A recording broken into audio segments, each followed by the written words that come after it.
drank every single day for 15 years, and I drink a lot. For me, a bottle of wine was just a warm-up lap. In this video, I will share my journey of how I went from being a high-functioning alcoholic to somebody who actually prefers drinking in moderation. And I'll give you the 4 mindset shifts that helped me do that. I was always a drinker, a partier in college, and I carried that identity right into my life as a career professional and a mom. I never thought that alcohol was actually a problem. Sure, I was drinking most days, and over time, the amount I was drinking ticked up. I wasn't proud of it, but I didn't actually see anything wrong with it. Honestly, I figured that someday I would just outgrow the habit. In hindsight, I thought of alcohol as a reward for all my hard work. And my grandma used to tell me that you are your most honored guest. Always eat on the good plates. And somehow I translated that to mean that I deserved top shelf vodka on a Monday night. And it really didn't stop me. I had 4 kids. I taught hot power yoga and ran marathons on the weekend.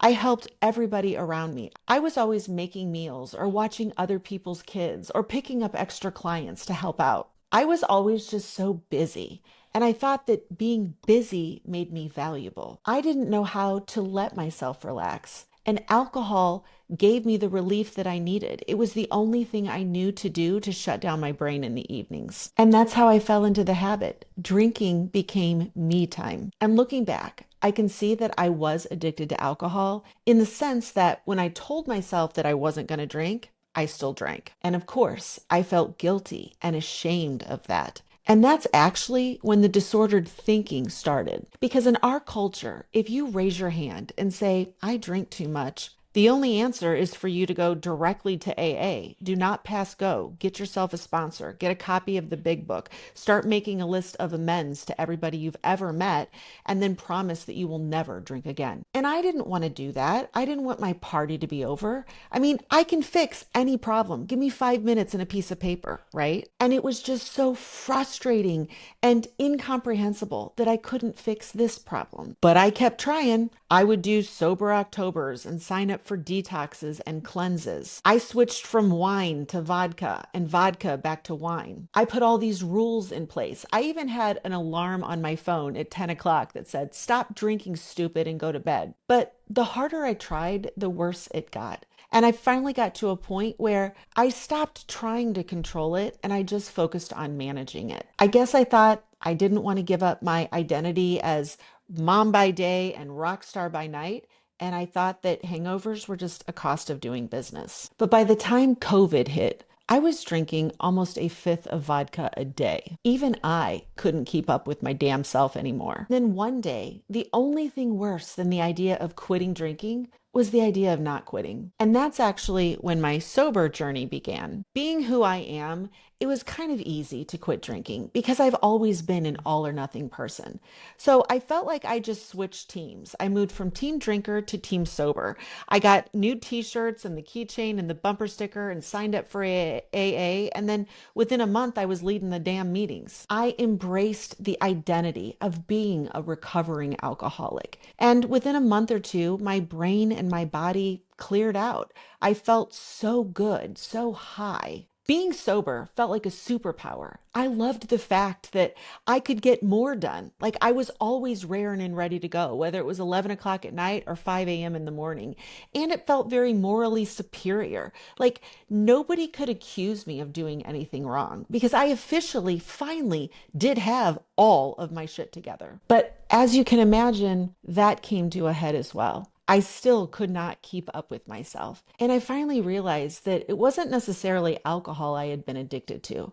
I was addicted to productivity. I literally didn't know how to relax. I felt guilty and lazy, like I was wasting time if I ever so much as sat down. I couldn't even watch a movie without walking on the treadmill, burning calories. My sense of self-worth was tied to what I do, not who I am.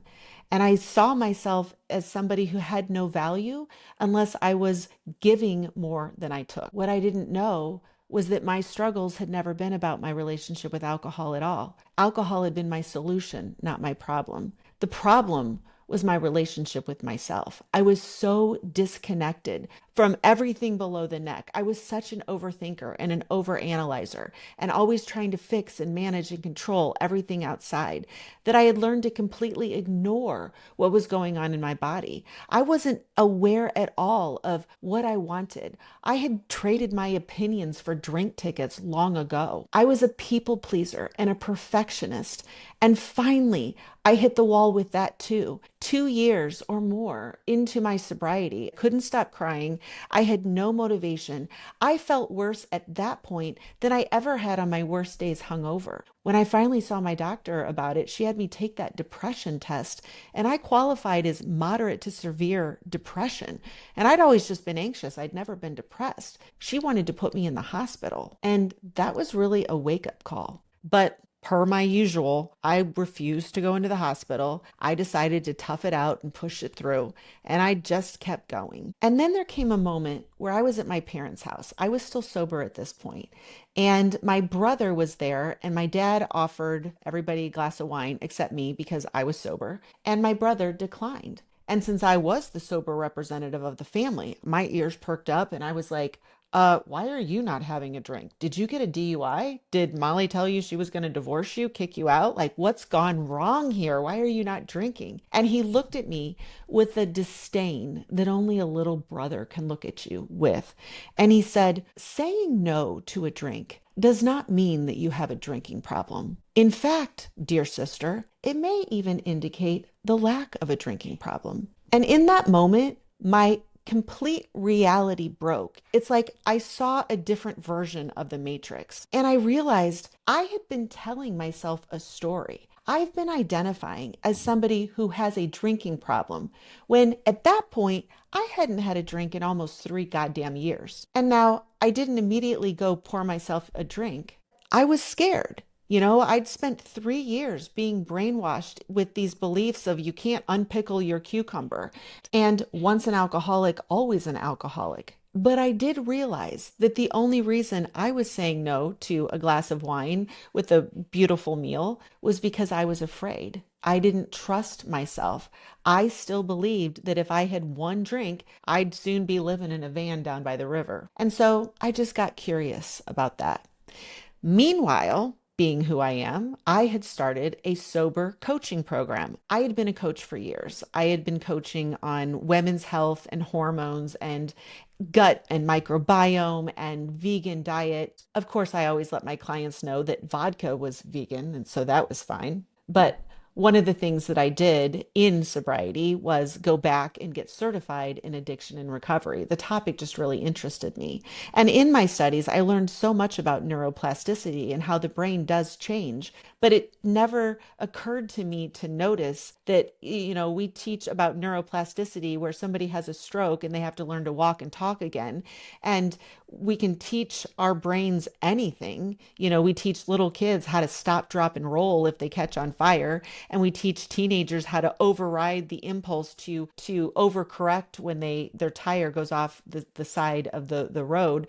And yet somehow we've all accepted this bullshit nonsense that it's impossible to override your impulse to drink or have another drink. Like, it's so crazy when you really think about it. But anyway, I was coaching women, and I was noticing that one of two things happened when I brought women into my sobriety program. Either they got completely sober, did all the things, and felt really good, and then they would finish the program and then go back, and they would think that a period of sobriety, they'd fixed their problems, they'd hit the reset, they'd reset their tolerance, and they'd cleared out their mind, and then they'd go back to drinking and slip right back into old habits. Or women in my program weren't staying completely sober and were trying to hide it, and they were ashamed about it. We didn't have any way to talk about it, which makes a lot of sense, right? Because I had set up the agenda that this program is designed to help you stop drinking. But what then I remembered from Coaching 101 school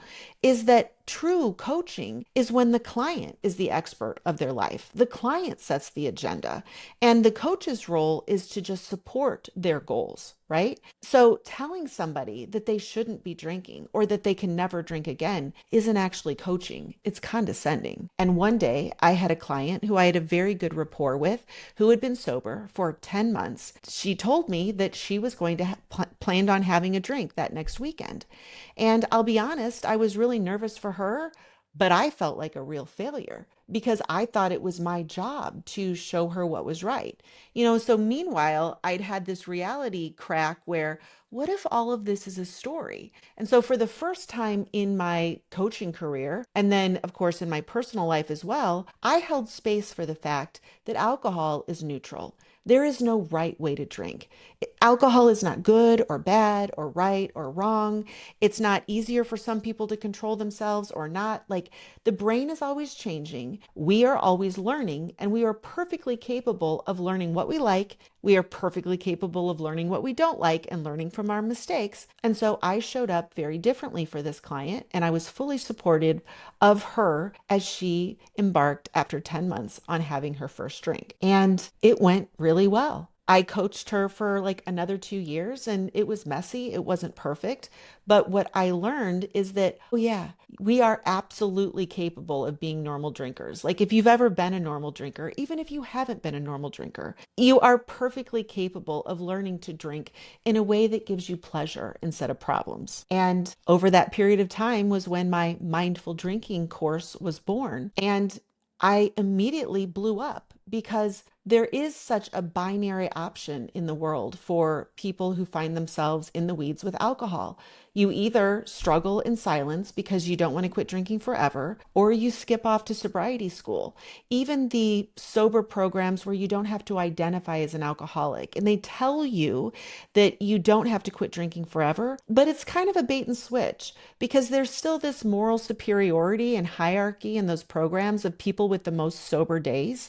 And they're still reinforcing the belief that not drinking is the ultimate right answer and that drinking is somehow bad or risky or wrong or scary or whatever. And so they really set people up for failure because most people don't go into sober programs thinking they want to be sober forever. And even if they do, turns out you're allowed to change your mind. Like life is long. What works for you today is not necessarily what's going to work for you tomorrow. I'm not saying here today and now that, oh, I'm never going to quit drinking again, or I'm always going to drink the way I drink. No, I'm always going to pay attention to what works for me and in my body. And I'm always going to adjust my strategies instead of trying to follow other people's rules or my own rules that worked yesterday. Like, I am just a person who believes in my own ability to pay attention and to act in my own best interest. And that was one of my biggest shifts of all, is adopting the identity of being somebody who trusts herself not to drink perfectly or not drink at all, but I trust myself to learn always. I trust myself to pay attention. I trust myself to be on my own team. And one of the other things that I noticed during my period of sobriety and then as I reintroduced alcohol is that instead of thinking of myself as a go big or go home, addictive personality, all or nothing, black or white person, I started thinking of myself as a less is more person.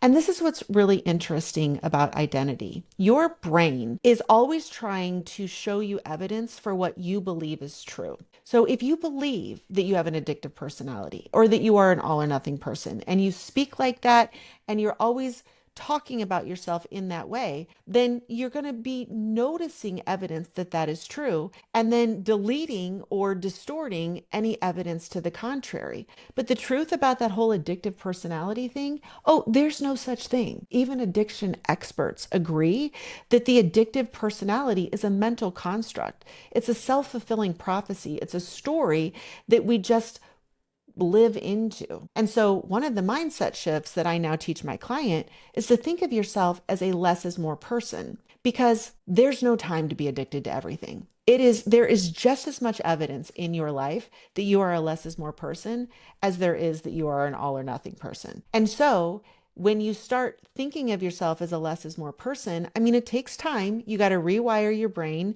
and you got to change these beliefs. it has to be intentional. You have to ask your brain to show you evidence where you are a less is more person. And when I looked around my life, I found there was a lot of evidence that I was a less is more person. I had been able to go off my psychiatric meds for anxiety and depression and then just use them occasionally if I needed them. I had a less is more attitude with that. I had once been a vapor. I used to vape like it was my fucking job, but at least it wasn't cigarettes. And then, of course, I thought I had to quit forever. And then now I'm a person, I have adult children. Somebody's always got a vape in their pocket, and I can take a hit off a vape and hand it back, and it's not that big of a deal. It's not a big deal at all. I used to drink a lot of coffee. I used to carry around instead of a coffee mug, I'd carry the whole carafe, those old school coffee makers, because why would I pour it into a cup and waste my time, right? Like now I drink decaf coffee. Like less is more. I do not like to put substances into my body that jack up my nervous system and throw me off. Where I used to get up in the morning and I would just be titrating substances. I would have coffee and then I'd move to energy drinks. I had bags of meds where I needed an upper or a downer or a chill out or whatever. And then wine was on deck on the evening. I was constantly using substances and also behaviors to regulate my mood and my energy and my nervous system. And then once I learned how good it feels to be in balance, suddenly I discovered less is more of all of that. And when you do the work to change your behaviors, to regulate your nervous system, what you will find is that the solution to over drinking is actually a feeling. If you feel relaxed and supported because you are supporting yourself, if you feel confident in your ability to trust yourself, not to be perfect, but to learn and to stay aware and to pivot when you need to. If you feel powerful and in control of yourself and your life and your time, if you feel all of those things, you naturally drink like somebody who feels that way. Like drinking less is actually a side effect of feeling good. And so most people think that I feel bad because I drink too much. So I have to change my drinking so that I can feel better. But the truth is that you have to feel better so that you can change your drinking. And this is why I call myself the hangover whisperer. I do not have my clients quit drinking because actually taking away the one thing that does give you a sense of relief, that does shut down your brain in the evening and give you a sense of comfort, taking that one thing away is actually not a power move. Your power move is learning how to let go and to relax and to be okay where you are. I love to say, be available to be here now. Be here with the fact that you have a habit that has 1,000 tentacles into different neural pathways. You associate alcohol with times of the day and moods and people and places and foods and TVs. Like this habit is not going to go away. A habit lives in your subconscious and it lives in your body. And so the only way to rewire your subconscious is through new experiences. You can't make a decision and override your subconscious mind, which is your body. It's kind of like your PIN code at the ATM. You may not use it very often. And if somebody says, "What's your PIN code?" you're like, "Oh, I can't remember." But you put your hand over the keypad and your hand remembers the sequence of the numbers. Like your body remembers how to do the thing, right? That's what a habit is. It's autopilot. And so you have to learn that you're not going to change all of the thinking habits that drive the drinking habit overnight. You have to be okay where you are. And so the first thing that has to change is your guilt and shame about the habit, what you think it means about you, and stop using the past to predict the future. I've never been able to control myself. Bullshit. Yes, you have. You absolutely can control yourself when you're properly motivated to control yourself.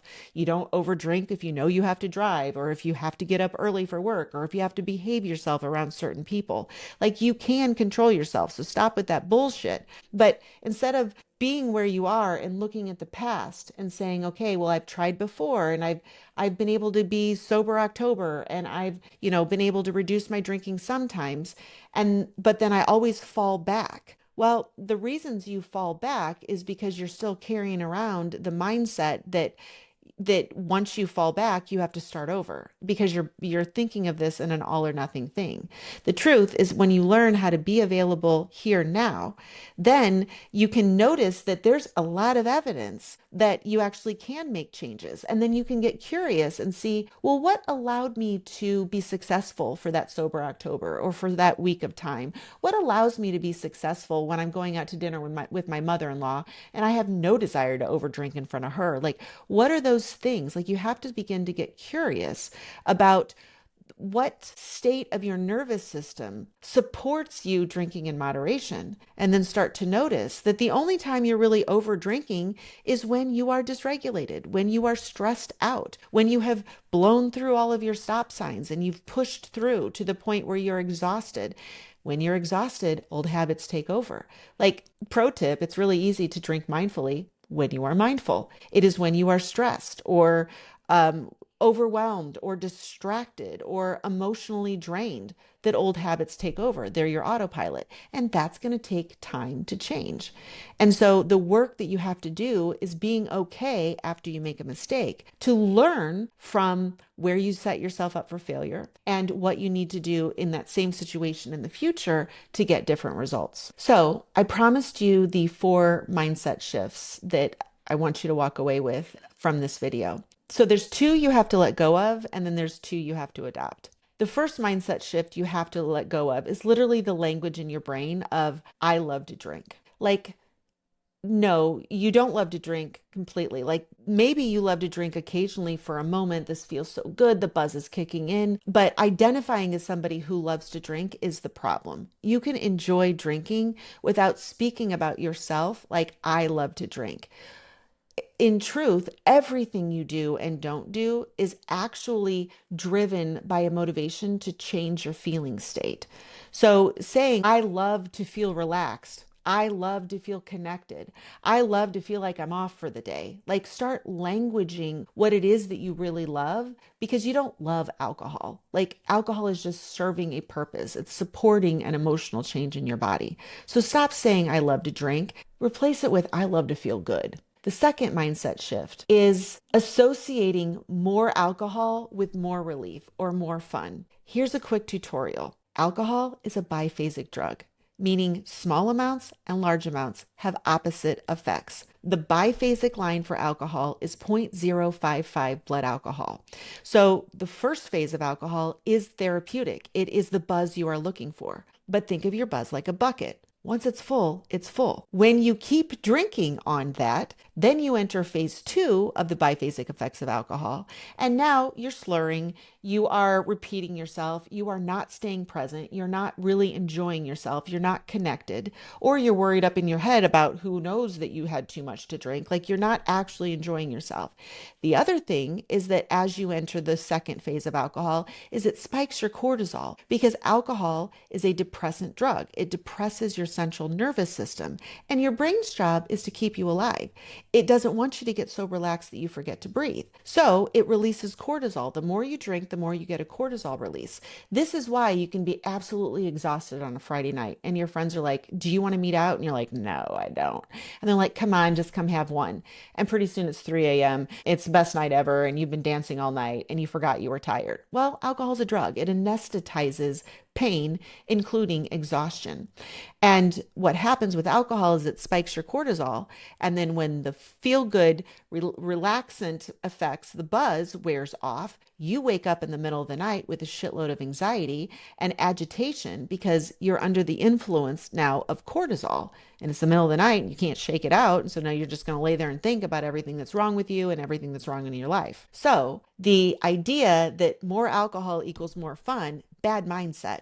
A replacement mindset, you're welcome, is more alcohol will ruin my buzz. Like, when people come to me and want to top off my drink and I actually can feel a buzz, I'm like, no, slow your roll. I'll switch to a non-alcoholic beverage. You know, your buzz can go up, you can let it come back down, and then you can decide if you want to take another ride. But continuing to pour alcohol when you are already buzzed, it's just overflowing, and it's overflowing with cortisol. Think of it that way. Okay, so the next 2 beliefs are, as I've already talked about, I'm a less is more person. person. Stop seeing yourself as all or nothing, black or white, addictive personality, and start seeing yourself as less is more. Ask your brain to show you evidence. When you just watch one episode, you didn't finish the whole season, you had half a cookie, you ordered the small coffee, like you have tons of evidence that you are a less is more person. Make it a game so your dopamine can get involved. Start making a list and blow your own mind. You are already a less is more person. And then the last belief is to see yourself as a human who is always changing. One of the downfalls of the AA or the sober mentality is once an alcoholic, always an alcoholic. But neuroplasticity shows your brain is always changing in response to what's happening. Its structure and its function is always changing. You're always learning. You're a smart machine. Your brain is like an AI. It's always adjusting. It's giving you more of what you pay attention to, and it's giving you less of what you don't. Great quote. What you pay attention to grows, and what you neglect dies. Anywho, so seeing yourself as a person who is always changing and trusting yourself to change. So this idea that I'm going to trust myself to drink well, I trust myself to learn. That's it. I trust myself to learn when I get it right. How did I get it right? I trust myself to learn when I make a mistake. Where did I mess up? Where did I miss the mark? Okay. So the belief that you want to adopt is I trust myself to learn. That's a beautiful one because it's not attached to any specific outcomes. You can learn from everything. And the sooner you realize that you always need to learn because yesterday's truth is tomorrow's bullshit. Your needs are always changing. Your preferences are always changing. The sooner you learn to go with that flow, the happier and freer you will be. So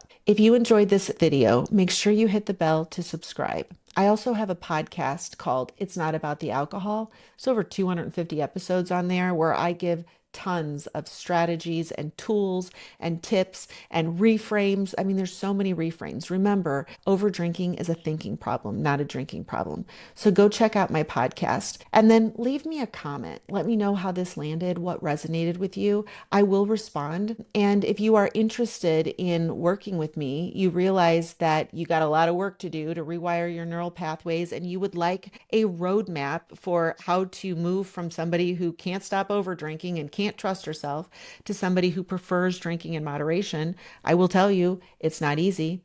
There's a lot of work, but also not doing it is also a lot of work. So you get to choose your hard. If you are interested in working with me, you can leave a comment, see if I'll reply, or you can go to my website, emotionalsobrietycoaching.com.